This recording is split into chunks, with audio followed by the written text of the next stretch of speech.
नमस्कार, न्यूज के इकलौते फैमिली शो न्यूज की पाठशाला में आप सभी का स्वागत। मैं हूं सुशांत सिन्हा। ये वो पाठशाला जहां सबकी क्लास लगती है। और सबसे पहले आपको बता दूं कि आज पाठशाला में क्या क्या है और कौन कौन सी क्लास लगाने वाला हूं। किसानों पर सर्जिकल स्ट्राइक और युवा किसान की मौत का सच क्या है, आज इसकी बात होगी। आंदोलन किसानों का, तो मोदी को मुक्के और लाठियां मारने की धमकी क्यों दी जा रही है। राकेश टिकैत की नई धमकी आई है, क्या नया बवाल होने वाला है। किसान आंदोलन के नाम पर आए वो ट्रैक्टर जो जंग लड़ने जा रहे हैं ऐसा लग रहा है, आज उसकी एक और खेप आपको दिखाऊंगा। फिर बात होगी सत्यपाल मलिक के घर सीबीआई पहुंची है, जेल जाने का टाइम आ गया है क्या। अखिलेश के बाद केजरीवाल के सामने कांग्रेस के सरेंडर की इनसाइड स्टोरी बताऊंगा। कांग्रेस और केजरीवाल में अलायंस होते ही केजरीवाल क्या जेल चले जाएंगे, इसके बारे में बात होगी। यूपी में मायावती की पार्टी के सांसदों में भगदड़ क्यों मच गई। अच्छा, ओवैसी का करीबी हल्द्वानी हिंसा की जगह पर जाकर नोटों के बंडल बांट रहा है, क्यों भाई, आज इसके बारे में बताऊंगा। दारुल उलूम ने गजवाए हिंद का फतवा दिया, योगी ने कैसे टाइट कर दिया। हवा में झूलती पवित्र चट्टान देखेंगे तो यकीन नहीं कर पाएंगे, जिसका चैप्टर कल अधूरा रह गया था। विशाल सोने का पहाड़, लेकिन महिलाओं को क्यों छूना मना है इसे, इसके बारे में बताऊंगा। और आखिर में फैक्ट फैक्टर, आपके मोबाइल फोन की वो जानकारी जो आपको डरा कर रख देगी। लेकिन सबसे पहले दिन भर की बड़ी खबरों का रिवीजन, उसके बाद पहला चैप्टर।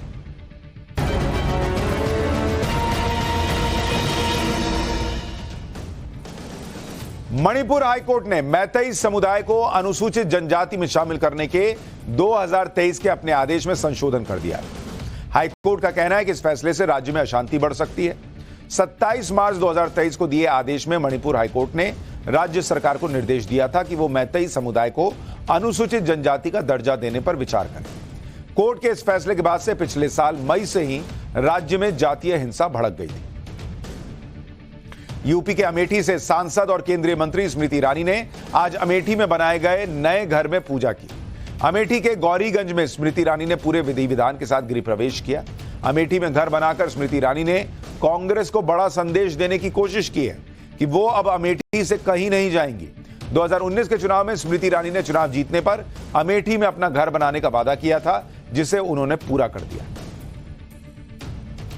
अयोध्या में बने भव्य राम मंदिर में 22 जनवरी को हुई प्राण प्रतिष्ठा के बाद श्रद्धालुओं की भीड़ के नए रिकॉर्ड बन रहे हैं। रामलला के दर्शन के लिए बड़ी संख्या में श्रद्धालु अयोध्या पहुंच रहे हैं। एक महीने के अंदर करीब 62 लाख श्रद्धालु अब तक रामलला के दर्शन कर चुके हैं। इस दौरान श्रद्धालुओं ने रामलला के दर पर करीब 50 करोड़ रुपए का चढ़ावा भी चढ़ाया है। सचिन तेंदुलकर इन दिनों छुट्टियां मनाने जम्मू कश्मीर पहुंचे हैं। कश्मीर की खूबसूरती के बीच भी सचिन तेंदुलकर अपनी पहली पसंद को नहीं भूल पाए। गुलमर्ग में सचिन ने सड़क के किनारे स्थानीय युवाओं के साथ क्रिकेट खेला। सड़क पर सचिन की बल्लेबाजी का यह वीडियो सोशल मीडिया पर खूब वायरल हो रहा है। वीडियो में विकेट की जगह कागज के खाली बॉक्स रखकर विकेट बनाया हुआ है, यह भी दिखता है। जम्मू कश्मीर के गुलमर्ग में बर्फीले तूफान की चपेट में आने से एक विदेशी टूरिस्ट की मौत हो गई। बर्फीले तूफान की वजह से कई टूरिस्ट लापता बताए जा रहे हैं, जिनकी तलाश में हेलीकॉप्टर की मदद से रेस्क्यू ऑपरेशन चलाया जा रहा है। बर्फीले तूफान से बचे लोगों को नजदीक के अस्पतालों में भर्ती करवाया गया है। यह हो गया दिन भर का रिवीजन। अब पाठशाला की पहली क्लास, किसानों पर सर्जिकल स्ट्राइक और युवा किसान की मौत का सच क्या है। आंदोलन किसानों का, तो मोदी को मुक्के और लाठियां मारने की धमकी कौन और क्यों दे रहा है। राकेश टिकैत की नई धमकी, क्या नया बवाल होने वाला है। और किसान आंदोलन के नाम पर आए वो ट्रैक्टर जो जंग लड़ने जा रहे हैं ऐसा लग रहा है।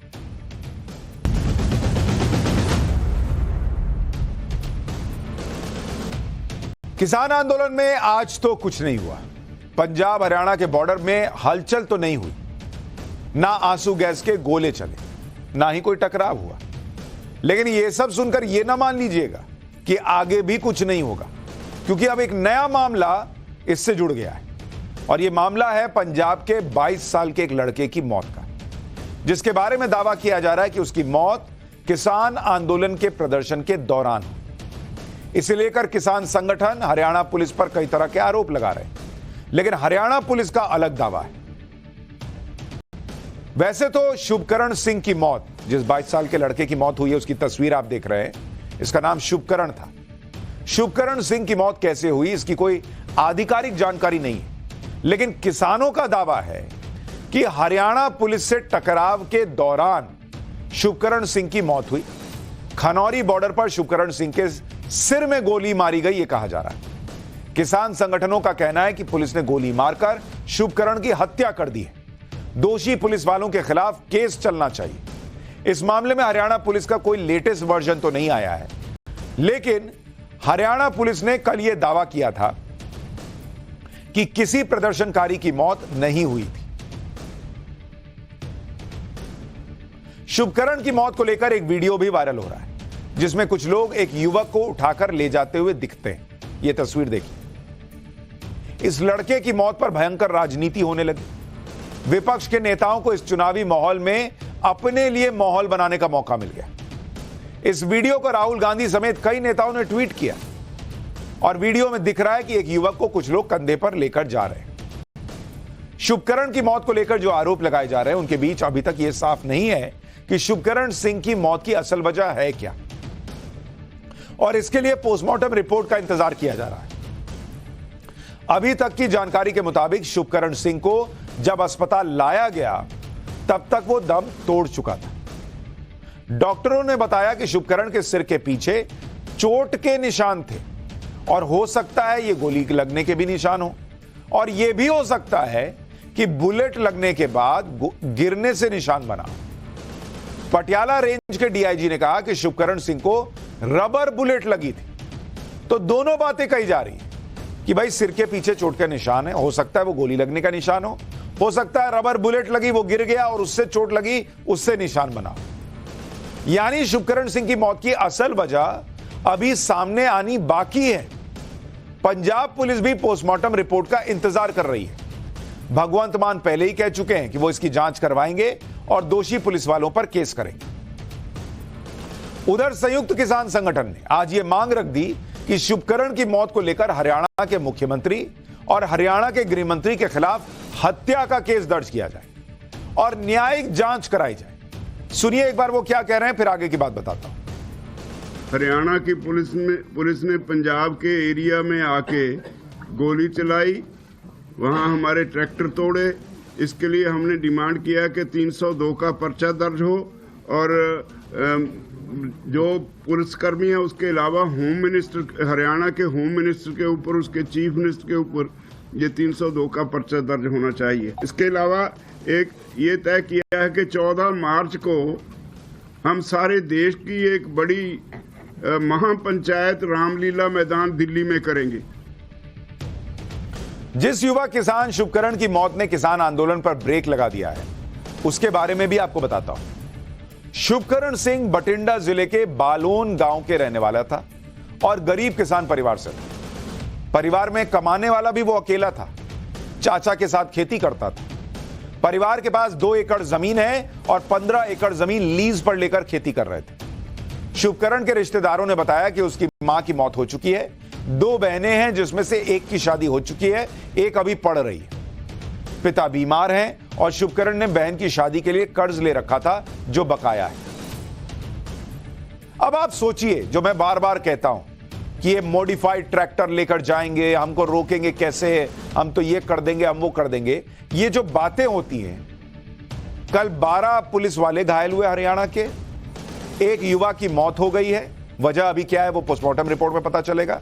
कई किसान जो प्रदर्शन कर रहे थे वो घायल हुए हैं। ये सब करने की बजाय अगर आप बैठकर बात करें, अगर शांतिपूर्ण तरीके से हल निकालें, तो ज्यादा बेहतर नहीं है। अब वो शुभकरण लौटेगा क्या? वो पुलिस वाले जो घायल हुए हैं उनका क्या? शुभकरण के दोस्तों ने बताया कि वो किसान यूनियन की कॉल पर आंदोलन में शामिल हुआ था। शुभकरण के परिवार की दयनीय हालत बताकर किसान संगठन केंद्र और हरियाणा सरकार को घेर रहे हैं। लेकिन सवाल तो उन किसान संगठनों से भी होना चाहिए जो शुभकरण जैसे युवाओं को ऐसे आंदोलन में घसीट रहे हैं, जहां पहले से ही खतरा साफ दिख रहा है। शुभकरण सिंह पंजाब का कोई रसूखदार और दौलतमंद किसान तो था नहीं, वो तो गरीब परिवार से था। ऐसे युवाओं को आंदोलन में घसीटा जाएगा तो उनका परिवार कौन चलाएगा?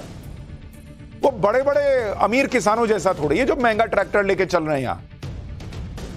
भाई वो तो अकेला कमाने वाला था, उसको क्यों लेकर आए? परसों तक किसान नेता किसी भी कीमत पर दिल्ली जाने की बात कर रहे थे और कल शुभकरण की मौत के बाद आंदोलन पर ब्रेक लगा दिया। यही काम पहले भी तो हो सकता था।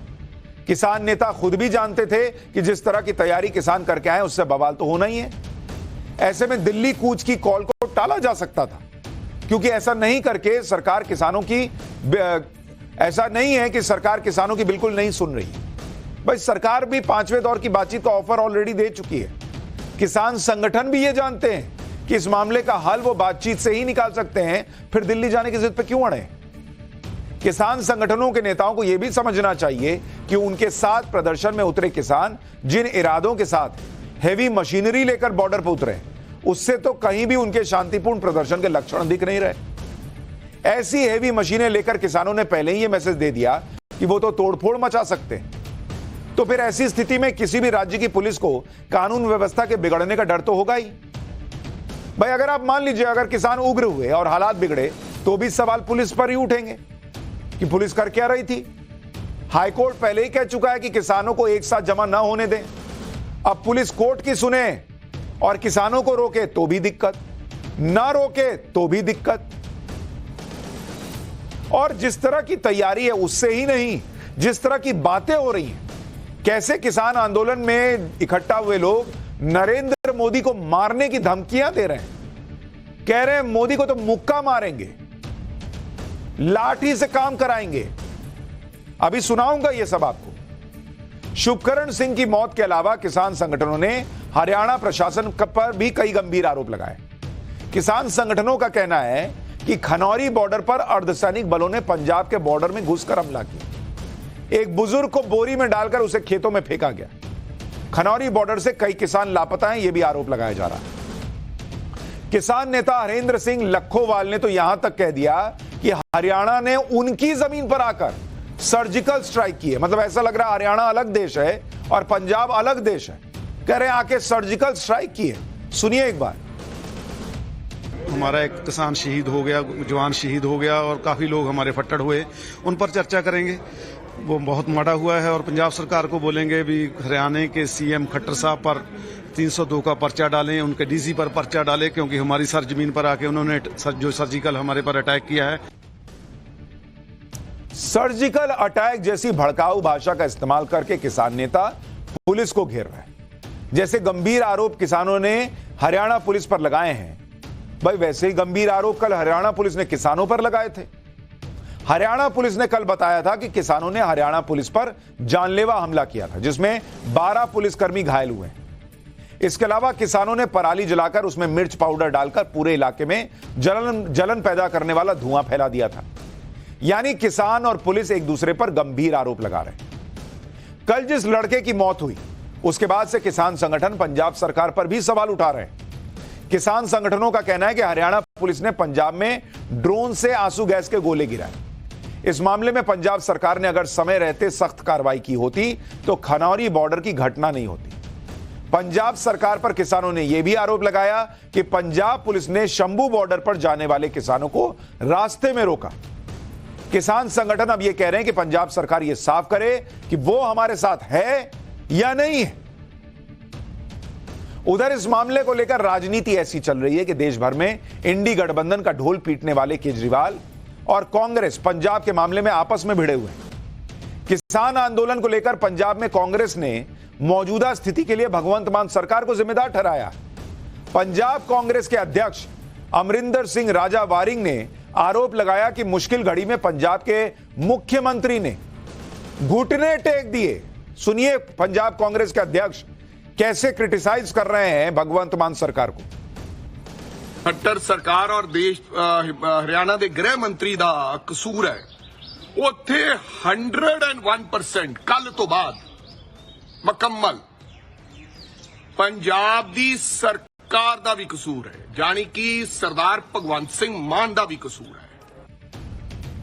कहने को ये इंडी गठबंधन में साथी हैं और एक दूसरे को किस तरह से कोसते हैं वो सबके सामने है। इस राजनीति के बीच हमें यह बात समझनी होगी कि कोई भी मसला बातचीत से ही हल हो सकता है। उग्र प्रदर्शन करने और टकराव की स्थिति बनाने से क्या होता है उसका नतीजा हमारे सामने है। बहुत अच्छा लगेगा आपको, लोग कहेंगे मॉडिफाइड ट्रैक्टर ले चलो, हम सरकार को ये कर देंगे वो कर देंगे, लेकिन हालात क्या बन जाते हैं आप देखिए। लेकिन यहां तो किसान संगठन और बड़े आंदोलन की प्लानिंग कर रहे हैं। पिछली बार संयुक्त किसान मोर्चा ने दिल्ली के बॉर्डर जाम किए थे, इस बार भी आंदोलन में संयुक्त किसान मोर्चा उतरने वाला है। आज संयुक्त किसान मोर्चा ने चंडीगढ़ में बैठक की, जिसमें यह फैसला लिया गया कि कल किसान पूरे देश में प्रदर्शन करेंगे। शुभकरण सिंह की मौत के विरोध में किसान कल केंद्रीय गृह मंत्री अमित शाह और हरियाणा के गृह मंत्री अनिल विज को पुतला फूकेंगे। फिर 26 फरवरी को देश भर में ट्रैक्टर मार्च निकालने की प्लानिंग है। इसके लिए किसान हाईवे पर उतर जाएंगे। फिर 14 मार्च को दिल्ली में महापंचायत करने का प्लान है। संयुक्त किसान मोर्चा ने एक 6 सदस्यीय कमेटी भी बनाई है, जो किसान संगठनों के बीच समन्वय बनाएगी। यानी एक बार फिर किसान आंदोलन को बड़े स्तर पर ले जाने की तैयारी हो रही है। दिल्ली के बॉर्डर पर किसानों ने डेरा डाल रखा है, वहीं पंजाब के बॉर्डर पर किसानों ने डेरा डाल रखा है। वहीं पंजाब के फरीदकोट में एक किसान ने आंदोलन के लिए खास तैयारी भी कर रखी है। गुरबीर सिंह नाम के किसान ने ट्रैक्टर ट्रॉली पर पूरा का पूरा एसी केबिन तैयार कर दिया है। आप तस्वीर देखिए, अंदर एसी लगा हुआ है ट्रॉली पर, जिसमें वो पूरी सुविधाएं मौजूद हैं जो अच्छे खासे घरों में भी देखने को नहीं मिलती। मैं आपको एक एक करके इस पूरे केबिन वाली ट्रॉली की डिटेल बताऊंगा, अंदर की तस्वीर भी दिखाऊंगा और यह भी बताऊंगा कि इस हाईटेक ट्रॉली में क्या क्या सुविधाएं मौजूद हैं। लेकिन सबसे पहले ट्रॉली पर लिखा स्लोगन पढ़ लीजिए। ट्रॉली के पीछे एक तरफ शेर की तस्वीर लगी हुई है और दूसरी तरफ लिखा है किसान मजदूर एकता जिंदाबाद, इनकलाब जिंदाबाद। यह स्लोगन इंग्लिश में लिखा है। वहीं ट्रॉली के साइड में एक और स्लोगन लिखा है, इस पर गौर कीजिए। यहां लिखा है no farmers no food, we are farmers not terrorist. Tractor की ट्रॉली पर बने इस केबिन में एसी भी फिट किया गया है, ताकि कितनी भी गर्मी का मौसम हो, किसानों का आंदोलन कितने भी दिनों तक चले, इसमें रहने वाले लोगों को कोई परेशानी नहीं होगी। केबिन के अंदर सफोकेशन ना हो, दम ना घुटे, इसका भी ख्याल रखा गया है। और इसमें पीछे की तरफ एग्जॉस्ट फैन लगाए गए हैं, देखिए, ठीक उसी तरह जैसे घरों में वेंटिलेशन के लिए लगाया जाता है। ट्रॉली पर बने इस केबिन को इस तरह से डिजाइन किया गया है कि इसे किसी भी गाड़ी से खींचा जा सके, यानी एक जगह से दूसरी जगह ले जाने के लिए इसे ट्रैक्टर के अलावा जीप या कार से भी खींचा जा सकता है।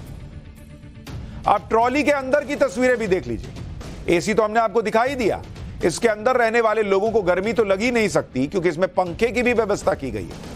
केबिन के अंदर की फिनिशिंग देखिए, अच्छे अच्छे घरों में ऐसी फिनिशिंग नहीं दिखाई देती। इस केबिन को ऐसे तैयार किया गया है ताकि इसमें 10 से 12 लोग आसानी से रह सके। रजाई गद्दों के साथ बेड लगे हैं, फोन के लिए चार्जिंग पॉइंट है, टीवी भी लगा हुआ है। साथ ही खाने पीने की परेशानी ना हो, इसके लिए इसमें एक छोटी सी पेंट्री भी फिक्स की गई। अब इस केबिन की एक और खासियत देखिए, इसमें रहने वाले लोगों को महीनों तक कोई परेशानी ना हो, इसलिए इसमें अटैच टॉयलेट बाथरूम भी है, यानी नहाने धोने की भी कोई परेशानी नहीं। इस बाथरूम में वॉश बेसिन के साथ ही गीजर भी लगा दिया गया है, यानी आंदोलन के दौरान इस हाईटेक केबिन में रहने वाले किसानों को बिल्कुल घर जैसा माहौल मिलेगा। इसको तैयार करने में 5 से 6 लाख रुपए का खर्च आया है, 5 से 6 लाख रुपए। किसानों की सिर्फ तैयारी ही भयंकर नहीं है, बल्कि इरादे भी खतरनाक लग रहे हैं। शंभू बॉर्डर पर किसानों की बातें सुनिए, आप हैरान रह जाएंगे। वहां कुछ प्रदर्शनकारी देश के प्रधानमंत्री नरेंद्र मोदी को खुलेआम धमकी दे रहे हैं, कह रहे हैं नरेंद्र मोदी को मुक्का मारेंगे, डंडे से काम करवाएंगे। सुनिए जरा एक बार इन लोगों को। ये है कि एसकेएम की और जो वहाँ की कमेटी है उनकी कोई बातचीत हुई होगी, शायद चंडीगढ़ में मीटिंग इसीलिए रखी कि कोई बातचीत हो और इसका समाधान निकले। ये लड़ाइयां लंबी हैं, एक मोर्चे से नहीं। दिल्ली को जैसे चारों तरफ से पहले घेरा था, उसी तरह से दिल्ली घिरेगी। और वो कितने दिन बाद में मानेगी, वो सबका है। सब किसानों को इकट्ठा रहना चाहिए, अकेले नहीं लड़ना चाहिए। अकेला लाभ और हानि हो तो सबको हो। ये भाई साहब अलग भड़का रहे हैं। किसानों को लेकर भयंकर राजनीति हो रही, पीएम मोदी को धमकियां तक दी जा रही, लेकिन इन सब से बेपरवाह पीएम मोदी अपने काम में जुटे। मोदी सरकार ने किसानों को लेकर इस बीच बड़ा फैसला कर दिया। इस तरह गन्ने की कीमत 25 रुपए प्रति क्विंटल बढ़ी है और यह गन्ना किसानों के लिए बड़ी राहत है। इससे देश भर के 5 करोड़ किसानों को सीधा फायदा पहुंचेगा। नरेंद्र मोदी अपने काम कर रहे हैं, उधर उनके विरोधी किसी भी मौके को छोड़ना नहीं चाहते। वो हर बात को नरेंद्र मोदी से जोड़ देते हैं। जैसे पूर्व राज्यपाल सत्यपाल मलिक के घर आज सीबीआई की रेड पड़ी। इस रेड के बहाने यह माहौल बनाया गया कि क्योंकि सत्यपाल मलिक किसानों की बात करते हैं, इसलिए उनके खिलाफ मोदी सरकार ने रेड डलवा दी। लगे आज सत्यपाल मलिक ने भी किसानों की आड़ लेकर माहौल बनाना शुरू कर दिया। सोशल मीडिया ट्विटर पर लिखा कि मैं अस्पताल में भर्ती हूं, इसके बावजूद छापे डलवाए जा रहे हैं। मैं किसान का बेटा हूं, मैं घबराऊंगा नहीं, मैं किसानों के साथ हूं। इसमें किसान का बेटा का क्या लेना देना? सत्यपाल मलिक अपने ऊपर हुई कार्रवाई को किसानों से जोड़ रहे हैं, जबकि सच यह है कि उन पर जो एक्शन हुआ उसका किसान आंदोलन से कुछ लेना देना नहीं है और ना ही आंदोलन की टाइमिंग से कोई लेना देना है, क्योंकि उनके खिलाफ जिस केस में आज रेड पड़ी वो केस तो पुराना है और यह केस खुद सत्यपाल मलिक के खुलासे के बाद सामने आया था। उन्होंने कहा था कि भाई मुझे रिश्वत की पेशकश हुई जब वो जम्मू कश्मीर के गवर्नर थे, लेकिन अब जब जांच होते होते जांच उन तक पहुंच गई तो कह रहे हैं कि मुझे परेशान किया जा रहा है। कुछ हलकों में तो यह भी चर्चा होती है कि सत्यपाल मलिक को यह भी पता था कि जांच उन तक पहुंचेगी, इसलिए वो पहले से नरेंद्र मोदी का विरोध करके माहौल बना रहे कि जब जांच मुझ पर आए तो मैं कहूं कि देखिए मैं तो नरेंद्र मोदी के खिलाफ बोलता था, किसानों के पक्ष में बोलता था, इसलिए मुझ पर यह कार्रवाई हो रही है। सच जो भी हो सामने आ जाएगा, लेकिन हर किसी के पास वही एक स्क्रिप्ट है कि मोदी मुझसे डर गए हैं, तुम ये काम कर रहे हैं।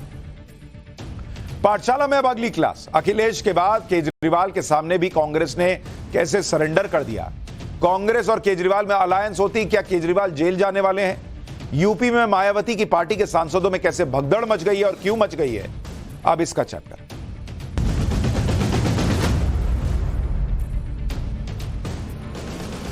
कल समाजवादी पार्टी और कांग्रेस का गठबंधन हुआ और आज एक ऐसी खबर आई कि कांग्रेस और केजरीवाल के बीच भी सीट शेयरिंग तय हो गई। इसका कोई ऐलान तो नहीं हुआ, लेकिन आप देखिए कि कैसे केजरीवाल की टीम ने इस अलायंस की खबर को भी ट्विस्ट दे दिया, क्योंकि आज ही केजरीवाल को शराब घोटाले के मामले में ईडी का 7वां समन आया, जिसमें केजरीवाल को अगले सोमवार को पेश होने के लिए कहा गया। लेकिन यह समन आते ही केजरीवाल की टीम ने कैसे अलायंस वाली बात को केजरीवाल के संभावित अरेस्ट से जोड़ दिया, आप वो भी देखिए। एक तरफ तो आम आदमी पार्टी के नेता दावा कर रहे हैं कि उनको मैसेज आ रहे हैं कि इंडी गठबंधन नहीं छोड़ा तो समन आएगा और केजरीवाल को अरेस्ट कर लिया जाएगा।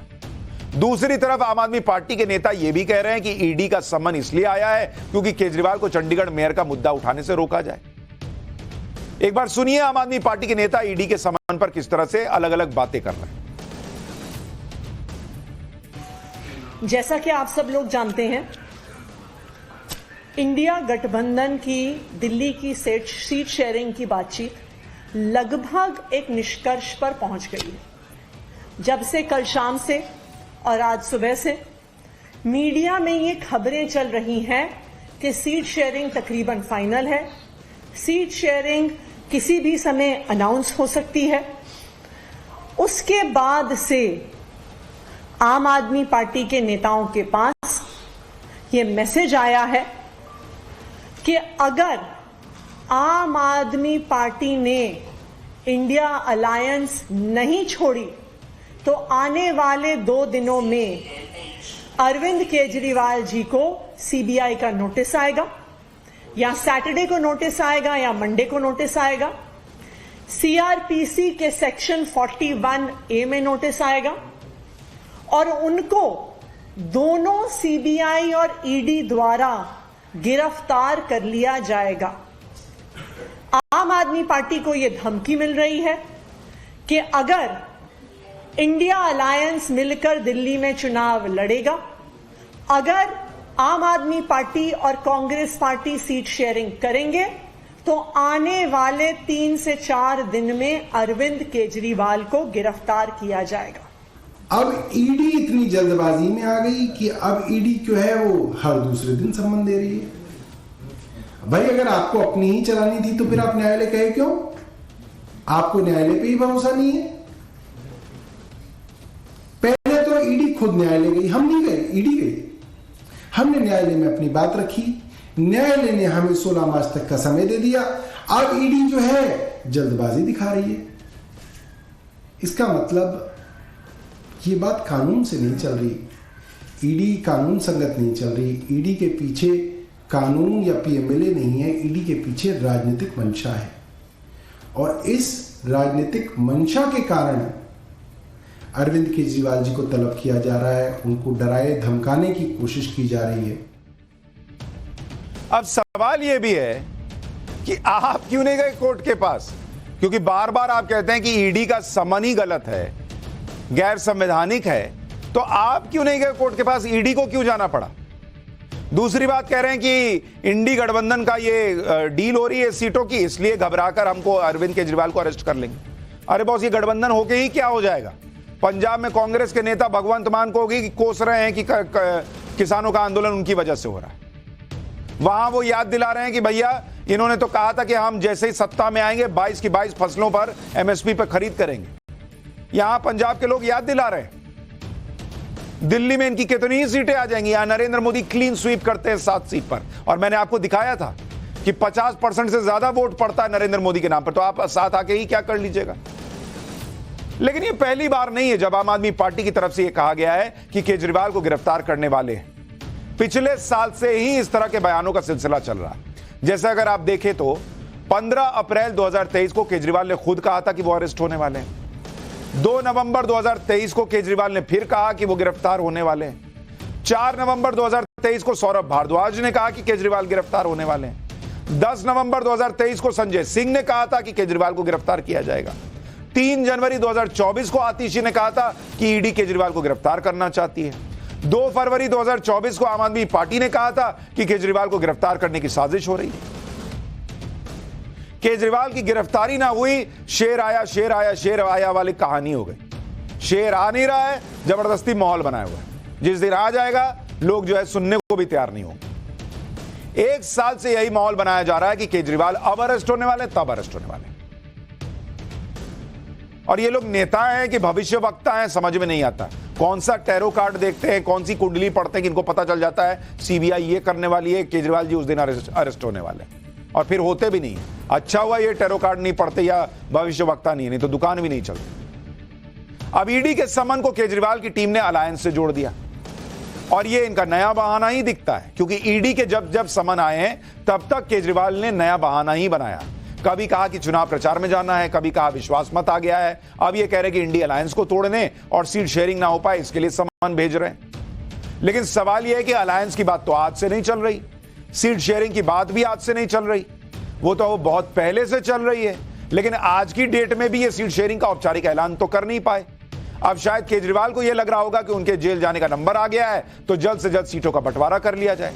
इसलिए सूत्रों से यह खबरें आ रही हैं कि कांग्रेस और केजरीवाल में कहां कितनी सीटों पर कौन लड़ेगा यह तय होता दिख रहा है। सूत्र दावा कर रहे हैं कि कांग्रेस और केजरीवाल के बीच दिल्ली में 4-3 के फॉर्मूले पर सहमति बन गई है।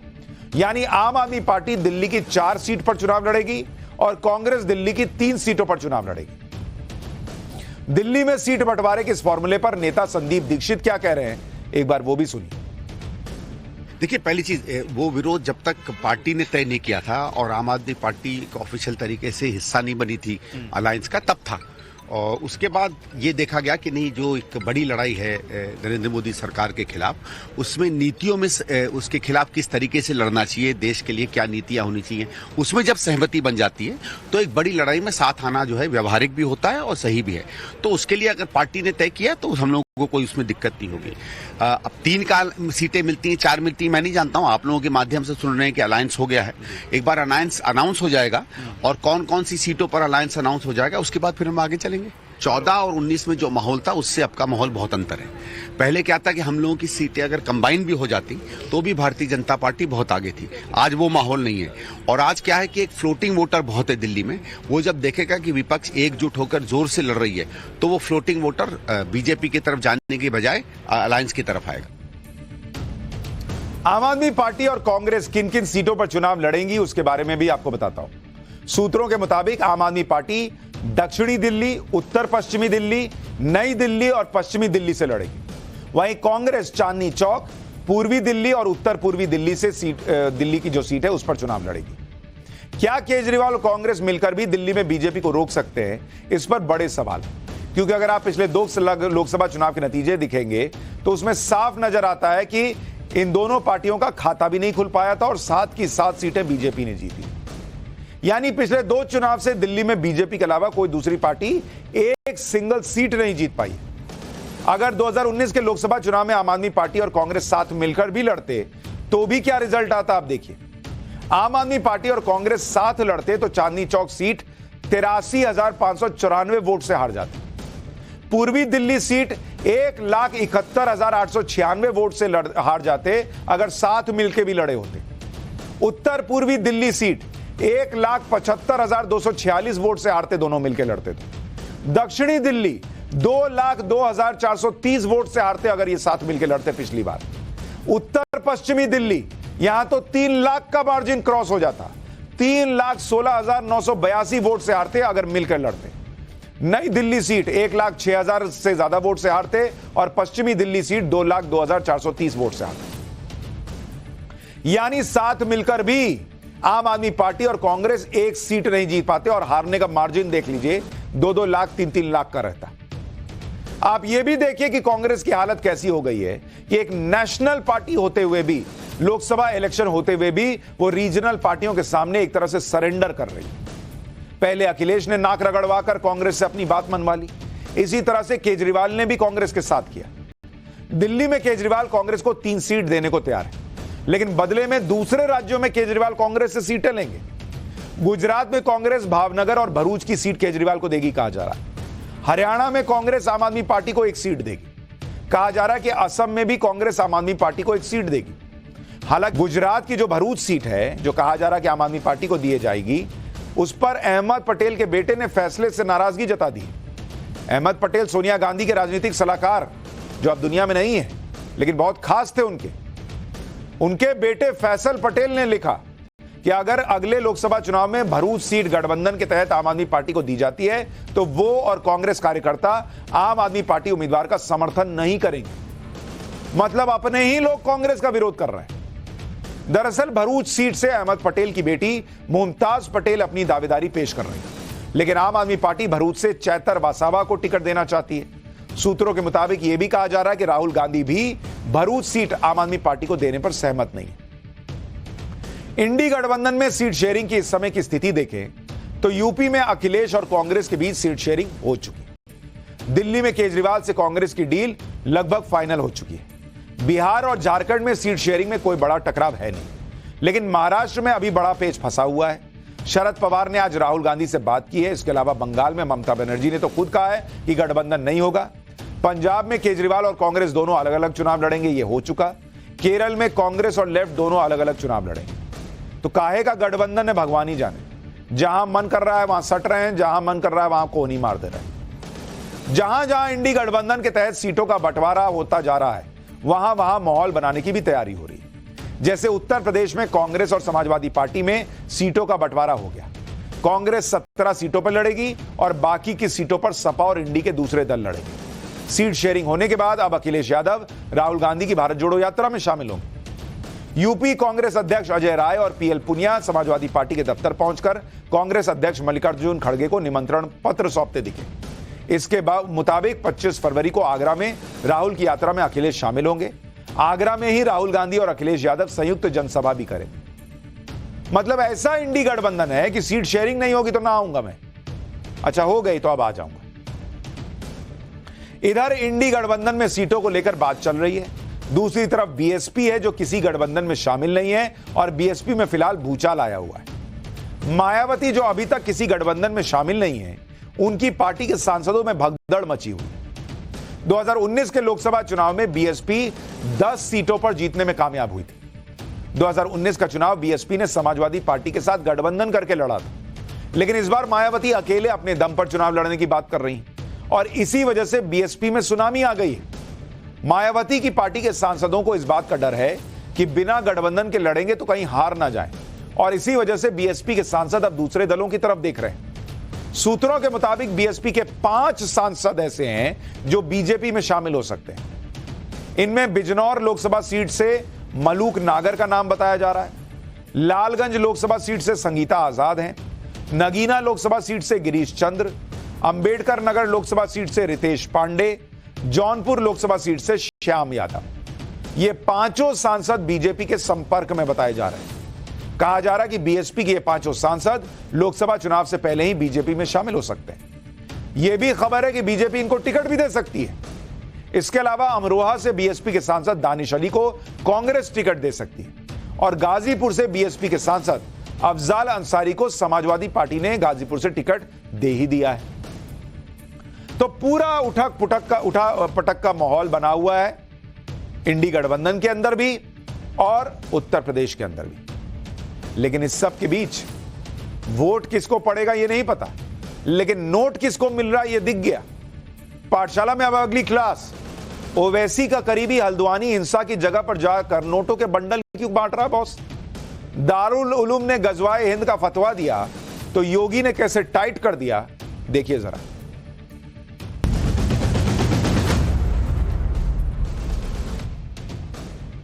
उत्तराखंड के हल्द्वानी में 8 फरवरी को बनभूलपुरा इलाके में जबरदस्त बवाल हुआ था। याद है ना, वहां अतिक्रमण हटाने के अभियान के दौरान पुलिस वालों पर हमला हो गया था। हालात बिगड़े तो इलाके में कर्फ्यू तक लगाना पड़ा। हालांकि हिंसा के बाद प्रशासन की सख्ती से अब हालात सुधर रहे हैं। हिंसा के आरोपियों पर लगातार एक्शन भी हो रहा है। जीवन धीरे धीरे पटरी पर लौट रहा है। लेकिन इस सब के बीच एक बार फिर लोगों को भड़काने की साजिश हो रही है। आरोप है कि हैदराबाद से पहुंचे 2 लोग मदद के नाम पर हल्द्वानी के हिंसा प्रभावित इलाकों में पैसे बांट रहे हैं। ये देखिए, बंडल भर भर के नोट लाए भाई। इनमें एक शख्स का नाम मोहम्मद सलमान है जबकि दूसरे का नाम सैयद अयूब है। ये दोनों नोटों की गड्डियों से भरा बैग साथ लेकर पहुंचे। आरोप है कि ये दोनों नाम पूछ कर मदद के लिए लोगों के घर गए और उन्हें कैश बांटा। आरोप है कि इन्होंने सिर्फ मुसलमानों की मदद की। भाई, हिंदू पत्रकार भी घायल हुए, हिंदू पुलिस वाले भी घायल हुए। कहा जा रहा कि उनके पास नहीं गए, सिर्फ मुसलमानों के पास गए और देखिए कैसे नोटों का बंडल निकाल के बांटे। देखिए जरा एक बार वहां क्या हुआ। अच्छे से इलाज करा लो। ये रख लो। नहीं, आप रख लो। अरे रोना नहीं। अरे रो रहे क्यों? मैं हूँ, मेरे बच्चे भी नहीं है। मैं हूँ ना, मैं आपका बच्चा हूँ, मैं आपका बेटा हूँ। और क्या गिल्ली हो आप? ठीक है, हेलो, इससे और नहीं रोने की जरूरत नहीं मेरी माँ। मैं आज ये उत्तराखंड की जमीन पे आया तो मेरे को अल्लाह भेजा ना। बताओ, नहीं रोने की जरूरत नहीं है माँ, मैं बेटा हूँ आपका। जब छोड़ा है जब अल्लाह रहे, अल्लाह रहे। मैं हैदराबाद से आया, ठीक है। चल, दुआ की गुजारिश। और लोग हैं, मैं जाऊँ? आप लोग ये ले लो। चलिए, पैसेंजर ऑटो क्या हुआ? उसको तोड़ दिए उसको। हाँ ठीक है, लो आप उसको अच्छा रिपेयर करा लो, ठीक है। अभी तकलीफ दूर हो गई ना, अल्लाह की तरफ से। चलिए, ये क्या नुकसान हुआ? छोटे भाई को ले गए। अच्छा, तुम निकाल के दियो, पैसे दियो उनको, निकाल के दियो पैसे दियो। आप इन्हों बुला के लाए कि वहाँ पर कुछ नुकसान हुआ बोल के। ये बुला के लाया कि आपके घर पे कुछ नुकसान हुआ। ले लो भाई। कहाँ है आपका घर? वहीं पर ही है। नहीं गए अभी घर को? नहीं जाने नहीं दे रहा, सोने नहीं दे रहा। ठीक है, घर का नुकसान हुआ बोल रहे हैं। हाँ, बहुत नुकसान, सब सीन इनकी सब ऊपर से तोड़-फोड़ करी। ये अल्लाह की तरफ से रख लो। देख रहे हैं, नोटों के बंडल भाई ऐसे बांट रहा है जैसे नोटों के बंडल ना हुए, सिर्फ पर्चा बांट रहा है। भर के बांट रहा है भाई। और हैदराबाद से आके हल्द्वानी में नोट बांट रहा है और खाली मुसलमानों के बीच में जाके बांट रहा है, आरोप लग रहा है। अगर मदद ही कर रहे हो भाई, किसी की मदद पर कोई एतराज तो है नहीं, करो, अच्छी बात है। लेकिन सवाल मंशा पर है, क्योंकि गड्डियां बांटने वाला मोहम्मद सलमान हल्द्वानी का रहने वाला नहीं है। 1600 किलोमीटर दूर हैदराबाद से पहुंचा है और लोगों की मदद से पहले मोहम्मद सलमान और सैयद अयूब ने सोशल मीडिया पर ऐसे भड़काऊ वीडियो भी शेयर किए हैं जिनसे इनकी नीयत और साजिश का साफ पता चलता है। वीडियो में मोहम्मद सलमान बनभूलपुरा में भड़की हिंसा के लिए प्रशासन को जिम्मेदार ठहरा रहा है। इसके अलावा ये लोग उस सलमान अजहरी की रिहाई की भी मांग कर रहे हैं जिस पर कई बार भड़काऊ भाषण देने का आरोप लग चुका है। सलमान अजहरी की रिहाई के लिए ये लोग किस तरह धमका रहे हैं, एक बार सुनिए। इधर तो बड़े मददगार दिख रहे हैं ना, नोट बांट रहे हैं, लेकिन भाषा देखिए क्या बोलते हैं ये लोग। सलमान अजहरी साहब को रिहा करना ही होगा। अगर रिहा नहीं करते तो हर रियासत में से, मेरा भी नाम सलमान है, सच्चा मुसलमान हूं, इंशाअल्लाह हर रियासत में से एक नौजवान निकलकर लब्बैक कहेगा। इंशाअल्लाह हिंदुस्तान के कोने कोने में से बच्चा निकलेगा और हर जेल भरो आंदोलन चलेगा इंशाअल्लाह। खुदा की कसम, अगर इसी तरह से अगर मुसलमानों पर अगर जुल्म होगा तो हम खामोश बैठने वालों में से नहीं हैं। हमारे नौजवानों को जेलों में डाला जा रहा है। हद तो ये हो गई कि हमारे उलमा इकराम को, मुफ्तियों को जेलों में डाला जा रहा है ताकि मुसलमान डर जाए। मगर याद दिला दूं कि का वक्त आया है, हमारा तो दौर आएगा, तो बिल्कुल हम भी यही बोल रहे हैं कि बिल्कुल हमारा दौर आएगा इंशाअल्लाह। देख रहे हैं कैसे भड़काऊ बयानबाजी चल रही। हमारे युवाओं को जेल में डाला जा रहा है। अरे युवा पत्थर चलाएगा, युवा पेट्रोल बम चलाएगा तो उसको माला पहनाई जाएगी क्या? अब सवाल उठता है कि हिंदुओं के खिलाफ विवादित बयान देने वाले इन दोनों लोगों को नोटों से भरा बैग कहां से मिला? हालांकि खबर है कि पुलिस ने दोनों से पूछताछ की है। फिलहाल पुलिस नोटों की गड्डियों से भरे बैग का सोर्स पता करने में जुटी है। पुलिस जांच में नोटों की गड्डियों का सच सामने आ ही जाएगा, लेकिन उससे पहले इन दोनों का पॉलिटिकल कनेक्शन भी देख लीजिए। यह वीडियो हल्द्वानी में कैश बांटते नजर आ रहे मोहम्मद सलमान का है, जिसका AIMIM के चीफ असदुद्दीन ओवैसी एक कार्यक्रम के दौरान मोहम्मद सलमान के गले में माला पहनाते दिख रहे हैं। लोग ओवैसी के गले में माला पहनाते हैं, यहां ओवैसी इसके गले में माला पहना रहे हैं। एक और तस्वीर देखिए, इसमें हल्द्वानी में कैश बांटने वाले मोहम्मद सलमान और सैयद अयूब असदुद्दीन ओवैसी के भाई और AIMIM के विधायक अकबरुद्दीन ओवैसी के साथ नजर आ रहे हैं। आगे आपको बताऊंगा कि कैसे गजवाए हिंद का फतवा देने वालों को योगी सरकार ने टाइट कर दिया, लेकिन उससे पहले शाम 6 बजे के नए शो देश का मूड मीटर के रिजल्ट और उसके लकी वोटर के बारे में बता देता हूं। देश का मूड मीटर में आज हमने हल्द्वानी हिंसा में फंडिंग वाली ये जो तस्वीरें दिखाई, इसमें साजिश का मुद्दा उठाया और हमने दर्शकों से जो सवाल पूछे उस पर देश ने लाइव वोटिंग में क्या मूड बताया वो आपको बताता हूं। हमने पूछा था कि धर्म देखकर नेताओं की मदद का असली मकसद क्या है। इस पर 57% लोगों ने कहा कि यह वोट बैंक बढ़ाना है और करीब 40% लोगों ने कहा कि यह समाज में दरार डालने का प्रयास है। मात्र 2.5% लोगों ने कहा कि इंसानियत है। फिर हमने पूछा कि आरोपियों को मदद देने से क्या होगा। इस पर हजारों लोगों ने वोट करते हुए कहा कि 60% लोगों ने कहा कि इससे इन अपराधियों का मनोबल बढ़ेगा और करीब 48-39% लोगों ने कहा कि फिर हिंसा होगी अगर इस तरह से मदद कीजिएगा तो। तीसरा सवाल हमने पूछा कि देश के एक शहर में अचानक डेमोग्राफिक चेंज क्या कहता है। इस पर 91% से ज्यादा लोगों ने कहा कि यह साजिशन कुछ लोगों को लाकर बसाया जा रहा है, डेमोग्राफी चेंज की जा रही है। इस देश का मूड मीटर तो आपको बता दिया, लेकिन जिन लकी वोटर्स ने वोट किया, जिन जागरूक वोटर्स ने वोट किया, उनके विनर के नाम बता देता हूं। हमने आपको जिन 2 लकी वोटर के नाम बताए थे वो हैं नीलम उत्तराखंड से और रवि कुमार उत्तर प्रदेश से। अब और 2 वोटर लकी वोटर जिन्होंने इनाम जीता है आज के इस पोल में, चंचल हैं दिल्ली से जिनके मोबाइल का आखिरी 4 डिजिट है 7360 और हरीश चंद्र महाराष्ट्र से जिनके मोबाइल नंबर का आखिरी 4 डिजिट है 4820। आप सभी को बहुत बधाई। आप भी इनाम जीत सकते हैं, आप भी अपनी राय देश को बता सकते हैं शाम 5:55 पर देश का मूड मीटर शो का हिस्सा बनकर। अब एक तरफ उत्तराखंड के हल्द्वानी में मुस्लिम समुदाय के लोगों को भड़काने की साजिश हो रही है, तो दूसरी तरफ उत्तर प्रदेश के खिलाफ या आप कहिए कि पूरे देश के खिलाफ गजवाए हिंद की साजिश रची जा रही है। सहारनपुर के दारुल उलूम देवबंद ने गजवाए हिंद को मान्यता देने के लिए फतवा जारी किया है। गजवाए हिंद क्या है इसके बारे में आगे बताऊंगा। अभी आसान शब्दों में कहें तो यह एक तरह से भारत के खिलाफ जंग का ऐलान है और दारुल उलूम देवबंद ने यह फतवा अपनी वेबसाइट के जरिए किया है, जिसमें गजवाए हिंद को इस्लामी सोच के लिहाज से सही बताया गया है। यानी एक तरह से दारुल उलूम देवबंद ने कट्टरपंथी सोच पर मोहर लगा दी है। फतवे में यहां तक कहा गया है कि गजवाए हिंद में जान गंवाने वाला सबसे बड़ा शहीद होगा। जिस गजवाए हिंद की बात अब तक आतंकी संगठन करते थे, उसे देश में इस्लामिक शिक्षा का सबसे बड़ा संस्थान दारुल उलूम देवबंद भी अब सही ठहरा रहा है। इसलिए बच्चों के अधिकार की निगरानी करने वाली संस्था NCPCR यानी national commission for protection of child rights ने दारुल उलूम के फतवे पर एतराज जताने में देरी नहीं लगाई। NCPCR ने इसे मदरसों में पढ़ने वाले बच्चों के दिमाग में जहर भरने की कोशिश बताया।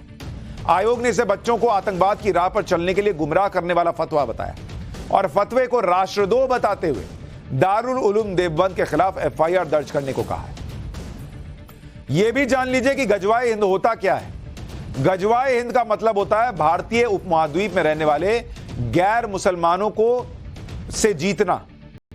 गजवाए हिंद में गजवा का मतलब इस्लाम को फैलाने के लिए लड़ी जाने वाली जंग है। आसान भाषा में समझें तो गजवाए हिंद का मतलब जंग में भारत को जीतकर इसका इस्लामीकरण करना है।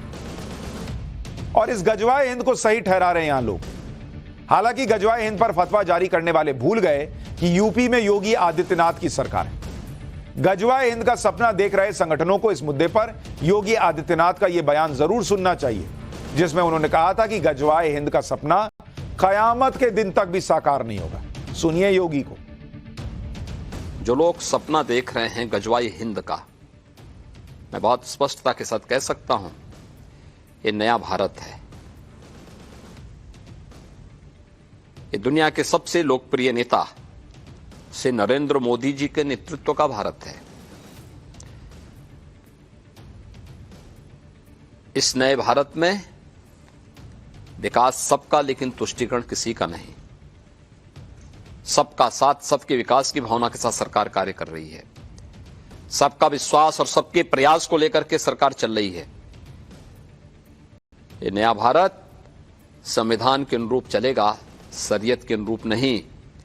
और मैं इस बात को भी स्पष्टता के साथ कह सकता हूं, गजवाए हिंद का सपना कयामत के दिन तक भी साकार नहीं होगा। यानी सीएम योगी ताल ठोक कर कह रहे हैं कि जिसको जो करना है कर लो, गजवाए हिंद नहीं होगा। पाठशाला